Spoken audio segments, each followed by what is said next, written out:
Dá para dizer, pelos números, pelo jogo, por tudo que nós vimos, que o Fluminense segurou o Flamengo hoje? Pois é, boa noite. De uma forma ou de outra, né? Segurou. Eu acho que dá para dizer, pelo que foi o jogo, que foi um grande resultado para o Fluminense, apesar de jogar com o mando, com a sua torcida, foi um grande resultado do Fluminense. Claro, também porque jogou praticamente o segundo tempo inteiro com um jogador a menos, mas muito pela grande atuação que fez o Flamengo. Assim, foi disparada a melhor atuação do Flamengo sob o comando do Sampaoli, especialmente a atuação no primeiro tempo, né, com a igualdade numérica ali de 11 contra 11. Para mim é uma loucura, é um mistério como que um time tem a passividade e a indolência que teve na partida do final de semana contra o Bahia, jogando em determinados momentos com 2 jogadores a mais, e tem a intensidade e aplicação que a gente viu hoje no primeiro tempo, porque foi uma loucura o que o Flamengo fez com o Fluminense na primeira etapa, o quanto não dava espaço para o Fluminense ter a bola como gosta de ter, o quanto não deixava o Fluminense jogar. Então foi um Flamengo muito diferente, foi um Flamengo com um domínio absoluto, que acho que a gente não viu ainda, ou não tinha visto ainda nessa temporada, mas a exemplo de tantos outros jogos nessa temporada, apesar do domínio diferente e acima da média, foi um Flamengo que perdeu muitas chances. E essa tem sido uma sina do time do Flamengo. Nem sempre criando tanto como hoje, mas muitas vezes durante as partidas, e até mesmo com o Sampaoli, não vou dizer contra o Bahia, não vou nem dizer contra o Goiás, mas contra o Botafogo, por exemplo, o Flamengo criou várias chances e acabou desperdiçando essas chances. Hoje, mais uma vez, isso aconteceu. Mas o nível da atuação, eu acho que é para deixar o torcedor rubro-negro bem mais otimista depois do que ele tinha visto no final de semana.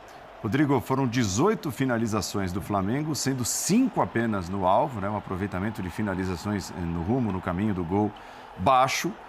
7 finalizações do Fluminense e 3 no alvo. Boa noite, Paulo, companheiros, parabéns ao Jean mais uma vez, fã de esporte. É o seguinte, o primeiro tempo, mesmo com esse amasso do Flamengo para cima do Fluminense, o Fluminense conseguiu ter um pouquinho mais de posse de bola, deu 51% de posse de bola, quando tinha 11 contra 11 no primeiro tempo.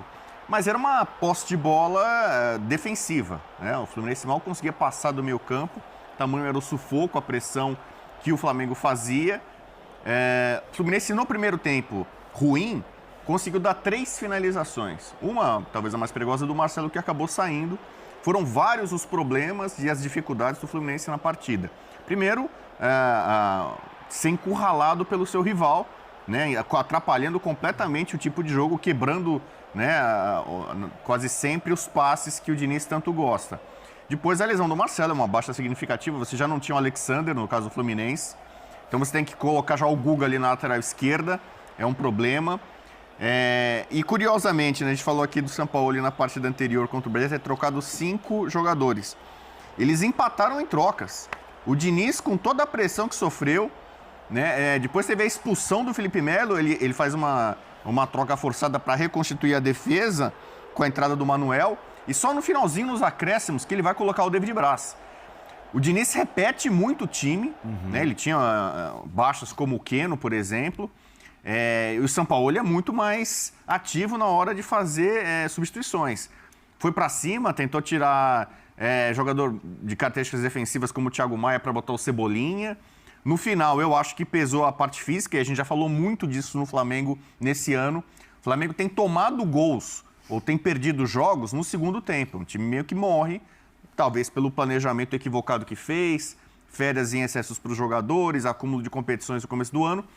E no segundo tempo, incrivelmente, o Fluminense com 1 a menos foi mais perigoso, deu mais finalizações, entregou a bola de vez para o adversário, né? Mas se sustentou de uma forma muito boa. Fábio, mais uma vez, brilhante quando foi acionado. Fábio, uma partida exuberante mais uma vez. Então, eu diria que vence o Fluminense por 0-0, mas vence o Fluminense e está tudo em aberto para o jogo de volta, quando talvez o Fluminense tenha uma atuação um pouco mais compatível com o que ele vinha demonstrando ao longo desse ano.